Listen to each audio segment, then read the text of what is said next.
Hey, I'm Dylan. This is the Most High Show. Guest star today is Aubree. We're going to talk a little bit about her life. We're going to get into some topics she wants to discuss, and hope this is a great show. Let's do it. Welcome to the Most High Show, a show about recovery, spirituality, and all that. Produced, posted, and hosted by people in recovery who have strength and hope and want to share it with you. If you or someone you love is suffering, we want you to know you are not alone. This is the Most High Show. All right, so hey, Aubree. Hello. It's good to see you today. Let's start out. I just want to get into a little background. Just tell us, what you've been through and your life, a little background on that. Okay, well, I was born here in Atlanta in 91, so I'm 28. I'll be 29 this year. And, pretty much my entire life has been one giant tragedy. So, it all started, when I was 4. My mom was 6 months pregnant with my little sister. My father, who I refer to as Joe, we do not have a relationship. So if you hear me talk about Joe, that's me talking about my father. All right, Joe. Yeah. So Joe decided that, he didn't want to settle down and have a family. He was too caught up in partying and drinking and drugging. And so I've really come by it honestly. He is very much so an addict and alcoholic. And so he left, it just got to the point where he left. He couldn't do it anymore. And so my mom being pregnant and having me, it was really difficult on our family. She was a single mom and she worked really, really hard, and we needed help from, my grandmother and people in our family to really help support us. And, but that also was really, really difficult for me because when my sister was born, I didn't get any attention, or so I thought, so I felt like I was very neglected. And that actually started my first real addiction, I guess you could say, was attention. I was always seeking it in any way I could. And what that looked like was I would pretend that I'd break my arm and I would wrap my arm in toilet paper and go to school. And yeah, ridiculous things like that. And I used to fake having bad eyesight on the vision tests and things like that, and pretending I needed braces. It was just weird things, kids. Yeah. So, yeah, I was definitely an attention-seeking child for sure. And when my sister got older, I would bite myself really, really hard, and I would blame it on her to get her in trouble so I could get some sort of praise. And that's kind of what that looked like growing up for me. And Joe wasn't really around, obviously. He brainwashed me. He would take me every other weekend. We would go camping. I don't remember a lot, but I do remember going camping a lot. And he had this God complex about himself where he would talk major crap about everybody in my family, including my mother. Mm-hmm. So I was raised to think that everybody in my family were demons and he was God, and yeah, so I listened to everything he said, and that caused a lot of turmoil in my family. It was rough for us. And he also, when I was, I think, around 7 years old, he introduced me to alcohol.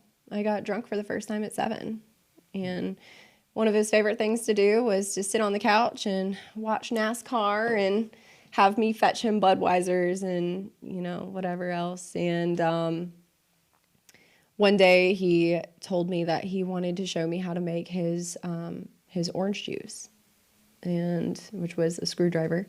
Mm-hmm. And he showed me how to do it. He made me pull out the bottle and make it for him. And he tasted it and he said, "That's great, make yourself one." And he was also pretty abusive, so you didn't say no to this man. Otherwise, there were physical repercussions that would come from that. So I drank it.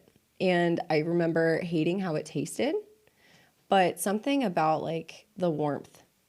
It was like all of my 7-year-old anxieties and depressions had just dissipated. Wow. And I found comfort in that. It's pretty young to start drinking alcohol, huh? Yeah, I mean the like chronic use of alcohol didn't start until later in my life, but that was a monumental moment for me. It's like realizing, oh, this is what this does, you know? Mm-hmm. So that's kind of like how my childhood was, and it didn't look very pretty, that's for sure. Okay, so a little more like after you get into high school or middle school, like what was your involvement with? Were you drinking or using drugs then? Yeah. So I tried my first real drug when I was 14, and that kind of just that set it off for me.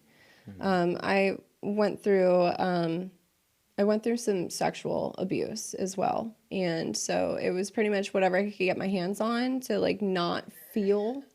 I would do it, you know. I would take whatever I could because I just didn't want to remember things. And so high school, ninth grade, I got expelled for selling drugs. Ninth grade. And it wasn't anything ridiculous, but I still got caught and I still did something wrong. And so I had to switch schools. I wasn't allowed to go to another school in Fulton County. So I had to go to Gwinnett County. And so I had to go live with my father. And that was not good. So there, and they were pretty big into drugs as well. And I was able to get my hands on some stuff while I was there. So like, I think it was 10th grade, I moved back in with my mother, and I kind of calmed down a little bit.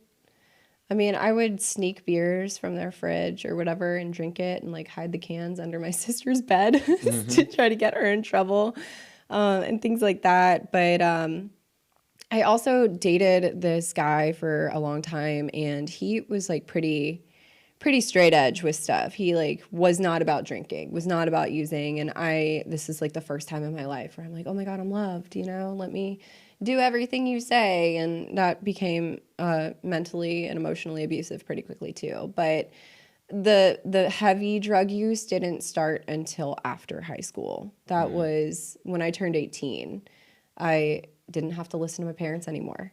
You know, I was always leaving the house and leaving for days and not coming back. And I got hooked on opiates really, really badly, and drinking like from the second I'd wake up, you know, and doing other things too. Like there's only 3 drugs that I haven't tried in my life, and I don't care to name them, but it was anything and everything that I could get my hands on. I wanted it. Right. So I was very conniving, very manipulative. I was the type of friend that would, you know, steal your stuff and help you look for it. I was just not a good person. And I did like the whole, okay, well, obviously I went to jail. Okay. I went to jail for what should have been a felony. And I don't know how it wasn't a felony. Obviously, something greater than myself stepped in. I didn't recognize that at that moment, but I should not have gotten, you know, as lucky as I did with this case. And so when I got out of jail, I figured, okay, it's just the environment. I need to just change environments. I need to move somewhere, and everything will be better. Everything will be fine. So I moved to Pittsburgh, Pennsylvania, and I lived up there for like 3 years. And I got myself, I went to school. Like I went to trade school and I got a certification, and I was doing really well for myself. I ended up dating another person who was completely straight edge, like didn't smoke, drink, anything. And I tried really hard to not be the person that I wanted to be. And then towards the end of my stay in Pittsburgh, I started working at a bar, and that wasn't good. And I just quickly went downhill. So I moved back. And when I moved back, I jumped right back into the same lifestyle that I had left originally. Same friends. Same friends, same crimes, Hooked right back up with them. everybody. Yeah. I was like, all right, I'm back. Like, who wants to party? You know? Yeah. So that was a wild ride. And I ended up actually, so I've always been, even when I was in active addiction, I was always against heroin. That was like the one thing that I promised myself I would never, ever do. And next thing I know, I'm doing it. And like, that's how progressive my disease is. And I didn't know I was doing it at the time, but I found out pretty quickly. I'm like, oh my gosh, this is what I'm doing. And I kept it under wraps from everybody. I was a closet user. So I didn't use that with like that particular substance. I didn't use with anybody else. That was just solely for me, by me. Isolated and used. Yeah. So that I ended up getting like, I don't want to call it an eating disorder because it wasn't like a total eating disorder, but it was definitely like I wasn't eating because if I had $5, what was I going to spend it on? It wasn't going to be food. I get it. So I dropped down to like 92 pounds and all my bones were showing. And I overdosed one night by myself. And waking up from that was one of the scariest moments of my life. And I realized in that moment, if I don't get help, I'm not gonna survive. I'm gonna die. And I checked myself into detox like a couple of days after that. And that was crazy going through, like when I first got into the program, you know, I didn't think that there was any real work that I had to do. I just thought I was going to come in, get sober and go back to life. And I didn't know that there were like these steps in this process that you have to go through to become a better person. Yeah.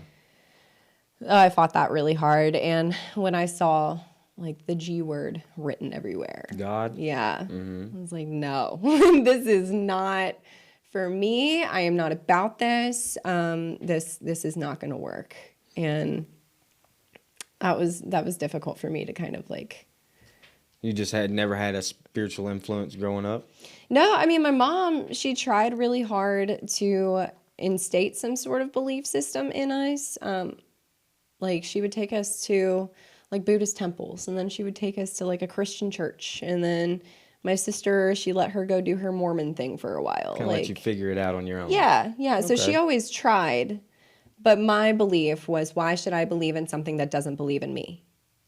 Why should I believe in something that put me through everything that I've been through as a child? You know. Okay, so back to treatment and the 12 steps or what you were working on. What did you have to go through in treatment? Treatment was it was difficult. Treatment was really hard for me because I had trust issues, major trust issues. I remember like one of the first groups that I sat in on, they were talking about fellowship. And it was a type of group where they would go around the room and everybody would share on the topic of fellowship. And when it got to me, I'm just staring at everybody, like screaming, like, F you. I don't need any of you guys. Like, you're not my friends. I don't care about you. I'm just here for me to get sober and go back to life. And after that group, I had one of the greatest people to ever walk into my life approach me. And his name was Preston. And he came up to me and he said, "Hey, your name's Aubree, right?" And I just look at him. I'm like, why are you talking to me? Like, go find somebody else to talk to. We're not friends. Yeah. And he said, "Let me try this again." And he turned around, turned back towards me, and he cussed me out. And it was amazing. And I was his friend ever since. And because he spoke my language, you know, he was like, "I'm not taking this crap from this person. You know, I'm going to force you to be my friend." And I kind of like started to like give in to that a little bit. So you needed that. Yeah. You did, huh? Yeah, forced friendship. It was fantastic. Yeah, and he was really, really wonderful because anytime I had questions about any of the steps, he was there to answer them for me. He had been through treatment. This was his 33rd time going through treatment. Wow. So he knew the program, you know. He'd been around for a long time. And when it came to the God idea, I remember sitting with him and I just told him, like, dude, I can't believe in this. I just can't. And he said, okay, well, can you believe that I believe in something? And I said, yeah, sure. And he said, congratulations, Aubree. You just believed in something greater than yourself. You just did it. You just did a second step. And that made me so mad. I'm not even going to lie. That made me so mad. I'm like, you just tricked me into believing in God. And I couldn't say the word God for a long time either. And I couldn't say the word prayer. For some reason, I just had these reservations surrounding it. So I started saying things like, I'm going to go talk to the universe about it. Like that was me saying, I'm going to go pray to God. And I had to do that for a while. And then finally I became lazy and I just started saying, I'm going to go pray real quick to my homeboy God, like whatever I had to do. Yeah. And treatment, like, I'd never been like put in this group of people where there were like 50 other people, like 50 other drug addicts and alcoholics, all just trying to figure out their life. And I didn't know that there were other people like me. I just remember my whole life I've always felt so alone. And I always felt different. And then going into treatment, as I started to make friends, I was like, oh my gosh, like these people, they get it, And that was really important for me. And it was really beautiful. And I was still aggressive. And I still fought really hard against some ideas like sober living and things like that. But I just got to the point where I'm like, you know what? I'm so tired. I'm just so tired of fighting. I have fought upstream my entire life. I just need to go with the flow of things. Right. Everything you was trying before just wasn't working. Right. So you wanted to try something new, and then it started to work for you? Yeah. Yeah. See, so talking with you already, I found that we already have things in common as well. Oh, yeah. We're both the same age, and I also got kicked out of school in 9th grade for selling drugs. And so you're not alone. And that's also, Right. That is a wonderful thing that we experience. That's the fellowship. Mm-hmm. That's where that comes into play. And that's awesome that you've got a relationship with God and that it's working in your life. So, Definitely. So you've stopped fighting against the treatment and you've moved forward with it? Yeah, I ended up going to sober living in Texas, in Lubbock, Texas, which there's nothing in Lubbock. Like, I don't know why I went there, but I went there and I'm glad I did. I mean, I've met some great people in Lubbock. But I ended up leaving after a while. I relapsed around 7-8 months of sobriety. And I picked up a dirty 9-month chip. And I started that whole process of lying to myself and everybody again. And it was just so quick, It was so quick. And then my best friend that I had met in treatment, Preston, he died. And I lost my mind because I've been through death before, but I'd never experienced death where you get a phone call and the earth stands still. I've never felt that until that moment. And I lost my mind. I took a month off of work because I couldn't face people. I was so sad because I just saw him in everybody, I'm probably going to get emotional talking about him. But I saw him in everybody, and nobody's love amounted to the love that I received from him. And it was a really dark time in my life. And so during that month that I took off, I decided I was going to come back home. Because what else do? I run. Anytime I face any sort of problem, I'm the queen of running from it. Mm-hmm. And I sold everything that I owned, except for one piece of furniture, which was my great-grandmother's vanity. And I packed my 3 dogs up in my car, and I just took off. And that was it. And I came home, and everything got real bad, real quick, all over again. And I stayed in my relapse for about 1.5 years until finally I decided, I can't keep doing this. I just can't. I need help again. And that I felt so much guilt and shame with that, trying to understand that, I needed help again. Yeah. I knew what I needed to do. You know, I knew I could have just gone to like AA meetings or whatever, but I needed that extra push. Like Yeah. I was so scared again. And the fear was just, I couldn't move, you know? So I woke up one morning and on October 22nd or 23rd, I think it was the 22nd, but of 2018, I woke up and I grabbed my gun and I was ready to kill myself. And I remember looking down at my dogs and just like seeing them staring at me, you know, and like their little eyes, like they loved me so much. And I knew two of them would have been okay. But one of my dogs is a problem child. And I knew that like if I didn't stay here with him, like he was gonna end up in the foster care system and he was gonna end up in a shelter, and I already saved him from death row once. He was probably gonna end up euthanized, and I couldn't do that. I just couldn't do it. And I just started calling everywhere I could, like, please help me, please help me. And I was able to get back into the treatment center that I had originally went to, which was Blue Ridge Mountain Recovery Center. And they got me in. So my sobriety date this time is October 24th of 2018. And they got me in, and I just started the whole process over again of like figuring out who I was, you know? Mm-hmm. And it's been, I look back now and I'm so grateful for that relapse. I really am, because it taught me a lot of things. And now I think I've become a bit more humble compared to the first time I got sober. Because the first time I got sober, like I mentioned, you know, I didn't want to do any work. I really didn't. Right. I really just, I think, stayed sober in the original sobriety time that I had, just for my ego.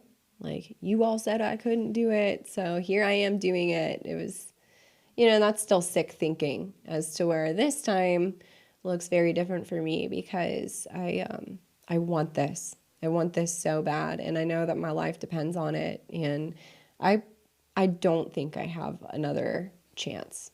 Like, I truly believe that I will die if I relapse again. And it's just been really beautiful, this whole process, this whole almost, you know, year and a half that I have now. I've achieved so many things that I never thought that I'd be able to achieve. I'm now working at Blue Ridge, actually. And Awesome. yeah, I always wanted to work there. And Really? I just started this job like 2 weeks ago. And you're helping other recovering addicts. Mm-hmm.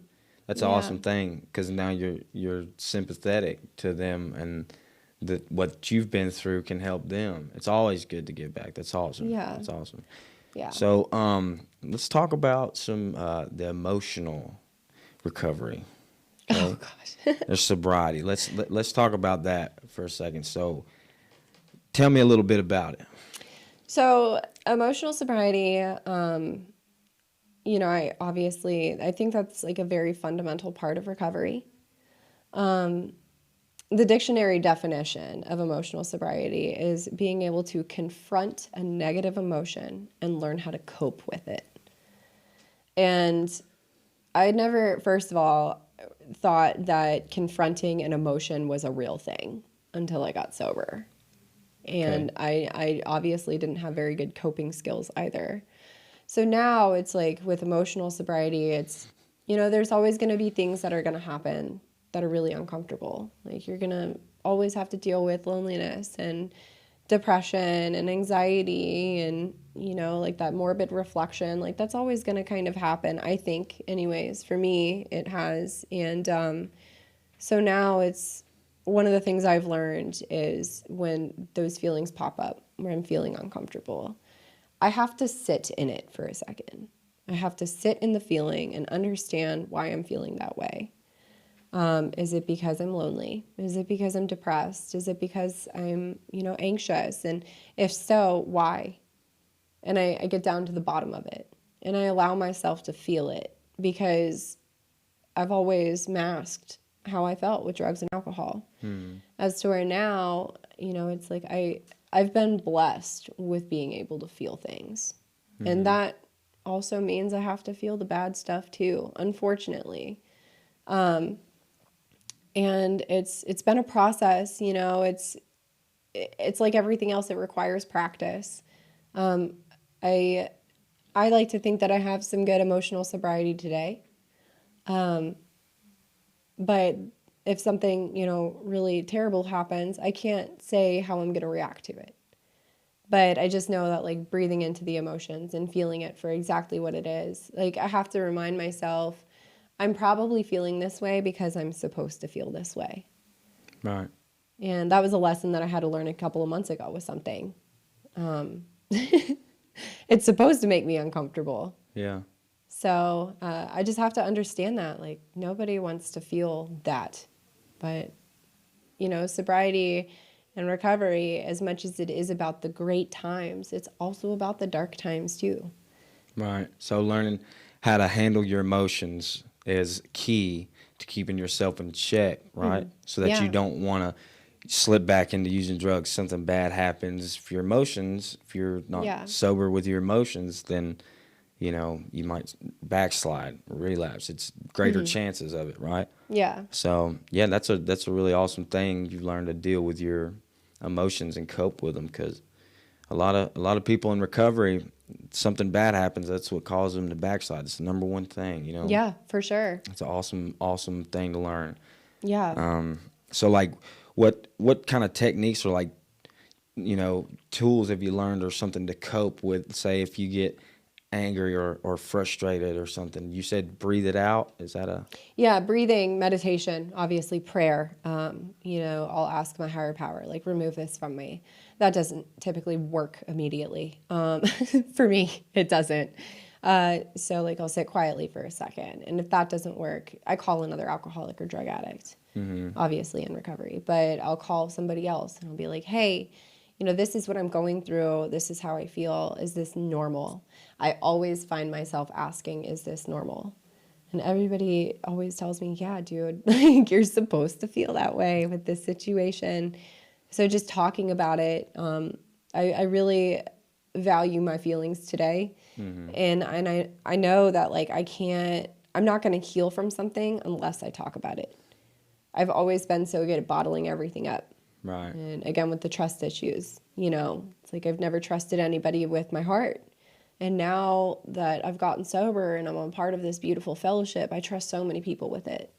Yeah. And I just have to call them. And I'll go down the line. You know, I'll call my sponsor. I'll call my best friend. I'll call my other best friend. And just, if I can't get a hold of any of them, I just start going down my phone. I have, like, AA next to everybody that I've met in the program. Yeah. So I'll just type that in and just Yeah. start going down the line. I've had to do that before. I can relate with that. Everybody, I live at Vision Warriors, and so in my phone it says VW beside all Yeah. their names. Yeah. Yeah. I get that. Yeah.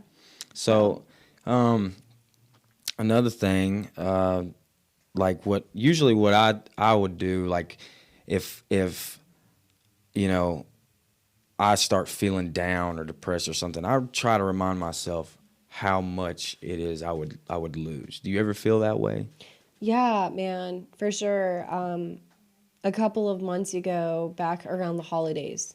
So I've always struggled with the holidays, even when I was a kid. Like, I've never done well with it. So around the holidays, I always typically get very squirrely. And I was kind of, like, thinking about, you know, picking up and using again. And I started thinking about all the people in my life, my sponsees, my sponsor, all my friends, the happiness that I do have, you know. I just started thinking about everything. And I'm like, if I did that, if I went and drank, I would lose everything. I would lose all of this. I would lose respect, you know. And for some reason, like, people's opinions of me really, really, really matter. And I didn't want to lose the respect from people. I just didn't want to put anybody through that kind of hell, you know, because, like, when we hear about our friends that relapse, it's like our heart breaks for a second because we don't know if they're going to make it back. Right. And I just don't want to do that to anybody. You know, like I said, I lost my best friend to this disease. I mean, it was suicide, but it was suicide by overdose. And I can't do that to anybody. I just can't. I love people too hard. And everything's temporary. Pain is temporary. It will go away. It just takes some time sometimes, and I'm impatient, and I want it, and I want it now. I want happiness right now in this moment. Sometimes it doesn't work that way, but Right. that's where like the opposite of fear is faith. And that's where faith comes in. What are you going to do about it? Are you going to go to meetings? Are you going to talk with people? Are you going to work your program? And most of the time I don't want to, but I do it, and that's faith. So, and as long as I keep doing the things that I'm supposed to be doing, whether I want to do it or not, things typically work out the way that they're supposed to. Yeah. So Yeah. that's kind of like my take on that whole thing. Yeah. If we just instantly are like instant gratification, right? Then we don't get to savor that victory as if we work through something and then, it's all put together in the end. Right. I always say life without challenge is like, we're not going to grow if we're not challenged. So it's Yeah, good. that's true. The other thing you want to talk about, trials and tribulations. Yeah. So I had this whole idea, when I got sober, that like life was going to be great all the time forever. And that pink cloud was just going to be a thing that you were going to live on and never come down from, and I will say that especially the first year of my sobriety was probably one of the most painful years of my life. When I got out of treatment, I didn't go to sober living this time. I went straight back to the house that I was drinking and using in. And, I didn't have a job, and I was broke. And like the electrical companies and the water companies were threatening to cut my services. And like, I couldn't feed myself. I was so poor, I couldn't feed myself. Yeah. And, so I had to go over to my one best friend's house who lived 2 streets over. I would go over there, and that was the only way I could eat. She would feed me every day. And it got really dark and really rough. And I had another dog at one point too, a 4th dog, and I had to euthanize him in sobriety. Within the first 60 days of my sobriety, I had to put my dog down, and it sucked. And he was only a puppy. He was like 7 months old. And I went through a really terrible breakup. Like a really terrible breakup. I was with this guy before I went into treatment. We had been together for a while. And then when I got sober, I realized I needed to focus on myself. And everybody told me, be single for the first year of your sobriety. And I wanted to take every suggestion that I could. I was so desperate to get better. I found out that he had cheated on me while I was in treatment. And then I found out that he was getting married to this girl. And this was all within the first 10 months of my sobriety, that everything hit the fan, and I remember getting down on my knees one night and just screaming at the sky. I thought this was supposed to be easier. Now that I'm sober, why isn't it easier?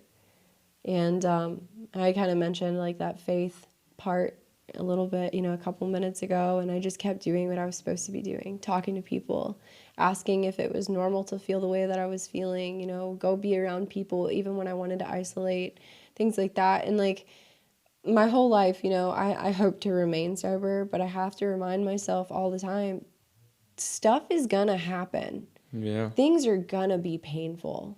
Yeah.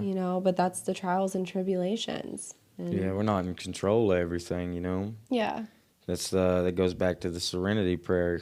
Mm-hmm. And I know, we can only do what we can do. When other people say his choices that he made that led you to that heartbreak, that must have sucked, but you had no control over it. It was his choice to do that to you. Yeah, and I mean, I'm glad that it's happened. I think he's really happy, and this is the cool part of it. I think my ex is really happy with this woman, and I'm happy for him. If you would have asked me 9 months ago, I was not happy about it at all. I wished all the terrible things in the world on him and his fiance, But it's so cool now. I can look at it and say I hope he's happy and mean it. Yeah. And that's the change. Like, we don't have to, like, we're not burning up energy foolishly anymore, wasting it on other people and their bull crap. You know, it's like, good luck. I hope Yeah. you're okay. Move on. Yeah. Because you're a greater person than that. you Yeah, know? So that's awesome. exactly. So let's say if you're just meeting somebody first time and they're coming into sobriety and they were just like you, Oh, no. didn't want to talk to nobody, was cussing, what would you do? Would you be like Preston? My little brother's name is Preston. Oh, really? That's pretty cool. Would you be like Preston Oh, yeah. and approach somebody like that if they're For acting sure. like you? Yeah, and I have. You have. I have, definitely, because that saved my life the first time, you know? If like, Preston's friendship that I had, it really shaped me. It really shaped me, and it taught me compassion. So now, and I have had to approach a newcomer that was just scared and angry and didn't want to talk to anybody, and I would try to talk to her, you know, she wouldn't talk. So I'd just sit down next to her and let her start talking when she was ready. You know, like things like that. Like, That's I'm not cool. going to push it, but hey, like, here's my number. Call me. I'm here for you. Cool. Yeah. Cool. So, yeah. Anything else we should talk about? I don't know. Anything come to your mind? Man, I just want to tell you you're an awesome person and keep doing what you're doing. Sobriety is a tough thing, and it's a huge learning experience. You know, we can't ever stop living in our sobriety. You know, we've got to continue the growth our entire life and keep giving to the next person that needs the help. Yeah. Continuing the growth. So there's like a part, you know, in the big book that talks about like resting on our laurels. Like, we're headed for trouble if we do. So I don't know if you know anything about like resting on, you know, your laurels, but I used to think that it just meant like sitting on my butt and not doing anything about anything. But it actually means to hit a certain amount of success in your life and you just stop going forward. You just get comfortable. Right. Right. I went through that recently too. I'm like, what is happening? You know, why do I feel like I'm not growing? And I wasn't pushing myself to keep growing. And that's something that I also think is going to happen, like, for the rest of our lives, is we're always going to hit a certain amount of success and then ask ourselves, okay, now what? You know? Yeah. It's like trying to figure out like a plan to like just keep going. Like, what can I do now? Where can I be of service? Like, what do I want to do with my job now? And I, you know, like I mentioned, I work at Blue Ridge now. This was a dream of mine for a long time. It's like, okay, I've done it. Now what's the next step? Right. Now what do I want to do? Cool. You know? So I'm working towards furthering my education in that and stuff And too. not resting on our laurels. Yeah, yeah. That's good stuff. All right. Anything else? No, I don't know. You don't know? Mm-mm. Well, it's good to have you out today. Thank you for having me. And this is the Most High Show. Aubree, it's good to see you. Yeah, I'm Dylan you too. Jones, signing out.